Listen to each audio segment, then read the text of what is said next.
Culture is what happens in the moments that aren't on display. A firm's culture isn't what it says, it's what it tolerates. In this episode, I'm spotlighting the key leaders in law to dive a little bit deeper into the culture of the industry, what's working, what's broken, and what needs to change. Let me introduce you to Simon Goldberg, Senior Partner of SMB, one of the law firms representing the individuals and families affected by the post office scandal. We discuss whether there is tension between making money and being ethical in law, and does this lead to a culture of toxicity? Toxicity in a workplace basically destroys that workplace. So it's amazing that there is so much of it and that people have been able to get away with it for so long. I think that a lot of law firms do get away with it because they can. I've experienced, without naming any names, toxicity in all number of firms. And even, sexism or misogyny, it's certainly not relegated only to certain types of firms, I think. And I think this is what troubles me so much sometimes because, if I do a post on LinkedIn about, toxicity or culture or misogyny or any of these sorts of topics, the number of people who reach out from all manner of firms, all the way from High Street through to Magic Circle, through to US, they're not even just in the UK, they're all over the world. This is global. On that, Helen, I've got a really interesting thing, and I've got a question for you two actually afterwards. But a friend of mine he's a barrister, applied to become a Samaritan and to work for their helpline. And the profession, the number one profession who require help from Samaritans, guess who it is? It's the lawyers. But let me ask you two, because you've started doing what you've started doing, because I thought you'd left law firms exactly because of the problems I was talking about, because you'd felt that you weren't progressing or you'd suffered misogyny or something. Is that wrong? So for me, I would say that is and it isn't right. I mean, look, I made it to partner, and actually by that point, my career was it was very good. Actually, I had a great deal. I was working 3 days a week.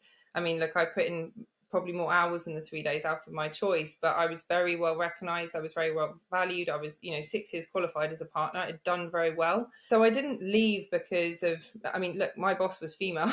There was no misogyny at that point. I actually think I did better because I was a woman in that particular firm. From the very early on in my career, my trainee days, I think I got to the city and realized, this place actually is not what I thought in terms of the whole of the city of London. People doing all-nighters, people having breakdowns. I mean, I saw it across the whole city with friends. That was my journey, which took me to looking into, well, hold on a minute, this doesn't feel right. Let me see if I can, enjoy a career in law. But I don't know, city law was something else. And that actually then prompted me to train and qualify as a psychotherapist, which took 4 years, and then I qualified as a coach. So I think it's that whole journey of this is something which I think some people throw at me now and say, you quit law because you couldn't hack it, which could not be further from the truth. And I think actually it got to the point where I just thought, how can I actually help this industry? And I think it's interesting because we're doing this podcast now. Hopefully we'll be helping a lot of people. I think it's quite difficult to help people when you're on the inside and you're not well known.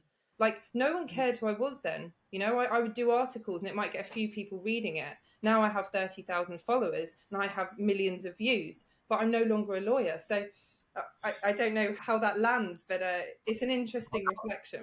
Simon, I'm not going to lie to you. When I was working in law and I was surrounded by this toxic culture, I didn't realize it. I thought it was genuinely normal because law was all I knew. The industry was literally all I knew. So when, it's normal seeing people having affairs in the office, discrimination, harassment, bullying, loads of these things, I genuinely thought it was normal. It's only now that I talk about it, that I'm out of it, that I realize that is not normal. So I'm kind of getting over it and reflecting on it now.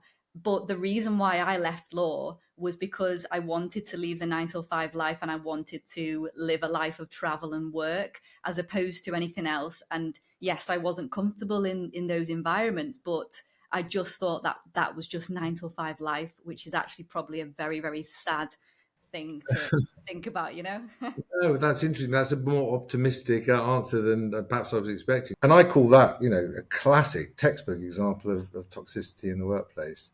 I know when I worked in firms, you'd get people coming from different law firms, the big ones, the small ones, a massive mixture of people. And as you go to different law firms, you have micro cultures within those law firms, things that are tolerated, accepted, etc. Do you find there's an issue with this in terms of, I guess, cross pollination? So people coming from different law firms going to other firms and picking up these toxic cultures, behaviors, habits that they've learned are normal and okay in other firms. How do you deal with that, and what do you think? Do you think is a problem within the industry? Yeah. So luckily, I'm not aware of any of them here because they wouldn't last a day. They really wouldn't last a day. I mean, I think that the people, the exiles, are exiles because they want to get away. A really good metaphor. One partner here who joined, who's head of tech here, who joined 5 or 6 years ago. It always touched me when to remind me when he said to me, walked in one day, "How are you?" And he said, "I'm fine. How are you?" And he's got a big smile on his face. I said, "What are you grinning about? Just won a new client?" He said, "No." He said, "The whole of my legal career, I felt like a battery farm chicken. I've now gone free range." And it was so moving, such a special thing to say. But it's an example of a lateral hire where, okay, he's found it now. And the toxicity, as I say, luckily, Holly and Helen, I haven't experienced because it wouldn't flourish here. Because I've got friends who are lawyers at other firms who kind of slightly dread it and they just suck it up. They just put up with it because they're well paid. It's a solid job and so on. But I think that they genuinely put up with stuff that I wouldn't put up with, and I know you two wouldn't put up with in a million years. Let me introduce you to William Peake, Global Managing Partner of international law firm Harneys. We touch on how leadership can help improve the legal industry by creating a more supportive and growth-focused environment for everyone involved. I think that leadership needs to be really, really decisive and really clear on what it values. The problem with organizations are that there will always be recidivists. And if they are not addressed, that is problematic. And if you let people continue to plow a kind of negative furrow, then you're at fault. It's not actually that individual, it's the organization's problem. And like, I've a couple of, I have learnt to my detriment that not dealing with somebody like that is a huge, huge issue. And it was really interesting in one office where there was an individual who was a problem. Everybody knew it. And I got some really sage advice from somebody who said to me, because I wasn't an equity partner at the time, I was a salary partner. So my influence definitely wasn't where it needed to be to deal with this issue. And I was also dealing with that murky politics of equity partners and associate partners, and really kind of finding my way on how you navigate those incredibly slippery chicanes. And somebody said to me, they were like saying, it's now gone to the point whereby that person isn't just the problem, it's you're the problem because you're letting this happen on your watch. And I know you don't have the standing that this person has, but you know what's going on. You're doing absolutely nothing about it. You're doing lots of pastoral care. You're doing lots of mop-ups around the office, but you're not dealing with the problem. And that's now reflecting really badly on you. And the moment that I realized that my reputation was being eroded, I was like, I've got to do something here. The politics of law firms are absolutely fascinating because they ebb and they flow so quickly. And what's the right way to do something one day is not the right way to do it the next. And law firms are just full of politics. Politics is people.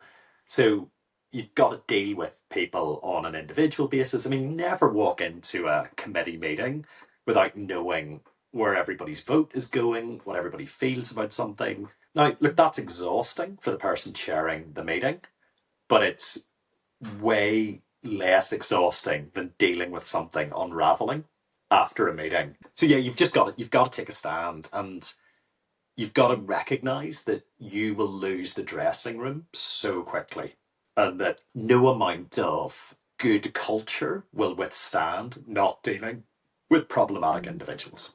You mentioned there that this person at the time, who was the toxic or problematic individual was more senior than you. And I'm just wondering, that situation, what you actually do about that, how you deal with that. I've personally been in that situation, I would say, many times over. And often your hands can be tied because these sorts of characters are very good at setting everything up so that in a way they've kind of got their own mini patronage within the firm. And actually, if you go against them, that's just career suicide for you. And it doesn't necessarily help anyone else. So what do you do? So you've got to get into that cabal that is around the person. And, usually toxic people who are kept in an organization, there's a reason why they're kept. It's usually big numbers. They're usually billing a lot. This person wasn't. So this was actually quite straightforward to deal with. But I think also you've got to realize now that clients want the full package now. Clients do not want the person who's forward facing, impeccable performer, but behind the scenes chucking keyboards at people. That's the reality of it. And also the stuff that I put up with as an associate, no associate in Harneys now would ever put up with it. Ever. They would just walk out. And there was gaslighting, there was hazing, there was sexism, there was misogyny. It was horrendous, But everybody just, well, this is a law firm, so on you go. And I just think those levels of acceptance have gone now. They really, really have. And it's quite right that people are being held to account. And I think law will be all the better for it. I think you're right. I think people don't put up with it now, or not as much now, even literally from a few years ago. When I remember when I was working just a few years ago, I say a few years, it's probably like 8 or more. That's what it was like in law firms. You got sexism, harassment, discrimination, bullying, like all sorts in just the space of you see it all every day, And this was just a few years back, but I'm pretty sure now, and although I don't work in law now, people are less tolerant of it, especially when people like us and we're talking about toxic cultures, but also you're talking about how nice it is to work at Harneys. So it's like people are starting to realize actually it's not okay to be working in these terrible environments. We can actually find places that are nice, Yeah, you don't have to resign yourself to this, this world. Next, we have Gary Miller, partner at Mishcon de Reya, head of China desk and chair of International Fraud Group. Many people stay in toxic work environments believing that leaving equals failure. Gary explains you're not giving up, you're freeing yourself to be open to more aligned opportunities. A lot of people stayed in that environment when everything screams at them. It's wrong. You're being treated unfairly. You're being intimidated, bullied. Why don't people move? And part of it, I'm sure, is that, I'm giving up if I move. No, you're not. You're freeing up, not giving up. You're freeing yourself up to go and do something better and to really find people that appreciate who you are and how you like to be treated. I've never had much truck with people saying, I'm a failure. Listen, on the extreme level, if you've tried 100 businesses and not one of them has been successful, you have got to take a good hard look at what it is you're doing. The businesses have failed. Does it mean you failed? Might not be. It might not be that you're a failure. You just might be a serial entrepreneur. And we all know that there's a lot of entrepreneurs, billionaires that have gone bankrupt. And you mention the word bankrupt to people and they're like, oh my God, that's the end of it. For them, it's just a business condition that they faced because the assets didn't equal the liabilities and they had to do something to make them go away and start up again. Yeah, it was a failure if you want to look at it like that, but it was the business that failed, not them. Gosh, I just got shivers down my spine, Gary, when you said it. Making a decision which perhaps goes against the grain. It's not giving up, it's freeing up. And this just takes me back to when I left law as a law firm partner. And honestly, people thought I had just completely lost my mind. And my uncle wrote me this letter, and it came from the best place in the world in his heart because he was looking out for me.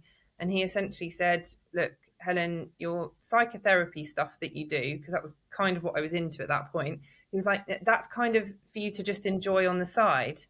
You know, he came from a working class background where his father worked in the factories every single day. And he said, you know, work isn't for enjoyment. That's not what it's there for. You've got this incredible career and just throwing it all away. And at that moment where I decided to leave law, that wasn't the only negative comment I got either. There were lots. It was like I had to take all of that resolve from within myself, find that deep strength, be surrounded by some of the right voices and the right people, like you say, to be able to take a deep breath and just walk out that door. And it was hard, but also for me at that point, it felt like there was no other choice. I think because I was so deeply aligned with my deeper intuition. I don't know if you've ever felt that, Gary, that sense of actually, even though something might look hard from the outside, when you have that inner alignment, it's a no-brainer. Yeah, absolutely. And I think we don't listen to that instinct often enough. And listen, we've also got to then place that in reality. Thank God you were in a position where your decision wasn't impacting a lot of other people, if anyone. In other words, if you're a family man, you're the breadwinner, that you've got a mortgage, you've got school fees, can you just chuck it in and go somewhere else? You can't do it as easily as you could if you were single and you were X years younger. But still, if you plan correctly, I always believe there is another better opportunity out there for you, because once you start looking, the universe, and this doesn't sort of sit well with people that think that that's all woo-woo, stuff, but the universe responds when you are in need and when you're looking for something, and it finds the people and it finds the environment that you are looking for. Here we have Ian Bagshaw, ex-co-head of private equity at Linklaters and ex-global co-head of private equity at White & Case. After retiring from law, he's now back as the London office managing partner at Perkins Coie. We talk about how a strong culture starts with the right people, and by supporting their growth, a more positive and productive environment can be built. Talent must be nurtured. The last thing is to give people the room to grow. And one of the things that I feel like you don't have room to grow is talent that sits above you. And one of the biggest lessons, and I met with one of my first partners, actually, a guy called Robin Johnson, who's still a partner at Eversheds. And we were joking about the production line from Hepworth and Chadwick. And he said to me, like, what do you think is the thing that kind of helped you do what you did, helped Keith Froud become the CEO of Eversheds or the senior partner of Eversheds? And I said it was really simple. Like, you wouldn't pay the market rate for talent in 1996. So it all left. And all the people that were still remaining were me and Keith and another guy called Jason. And three of us had to work with six partners. And then all of a sudden, we all had a northern work ethic and we all felt like we could do it. And then we had no one above us. And lo and behold, we accelerated our talent with high quality inputs, sustained responsibility with accountability, and make us proud. Don't worry about failing, but just do your best, make us proud culture. That accelerated my talent. And once that's accelerated, when you get to 3 years associate, if you've got an accelerated development, you're confident. You can talk about the wider stuff. You can talk about the smaller stuff. You can hold your own with clients. Once you can do that, you then got a real platform to make your way in life. And comparing it to other industries, it's exactly the same in football. Once you get through these academy systems and start getting in and around the under-21 team and the first team, you know you're going to have a career in the sport. You can relax a little bit and push on harder. And I think it's the same with that pathway to 3-year associate. Once you're at that point and you're good and you feel good and people are telling you you're good, then the likelihood is it's more likely you'll be a success than you will not. If you're at that level and people are like, oh, you're a bit patchy, your performances aren't right, you don't concentrate, you're distracted, I'm not sure I can trust you, you can really struggle to claw that back. So I kind of think our overall objective was don't waste talent. Talent is precious. Talent's our only asset. Like, don't waste it. And whatever we do, we've got to check against that kind of statement. Are we wasting the talent? And if the answer is yes, we've got to change everything quickly. If we ask the question, are we maxing the talent? Well, that means different things at different times because everyone grows differently. You know, everyone has growing spurts in terms of ability and confidence. So there's a different question, which is, are you maximizing talent? Because that's a long-term objective and a long-term test. But are you wasting talent? That's an immediate test and an immediate red flag. And staying agile and being able to use those two things to drive our, kind of talent through an accelerated performance program meant that actually we decided not to take junior associates because we just felt that we hired them in, there'd be someone else's creation. We wanted to create our own. It also create headroom for our LBAs to grow. So that was the last piece in the jigsaw. So I think it's not what we're recruiting different. It's like the kind of thought through basis of what we're doing is subtly different on many different ways. And when you get to the end, the sum of what we're doing looks and feels different, but it's about marginal gains all the way down that ladder from when you take them on. And that's all you have to do. We don't have to reinvent the wheel. We just have to make sure we're checking against those statements and making sure we're doing the right thing all times by talent, because talent's your only real asset. In a law firm, everything else is rented. Talent is what you need to cherish internally.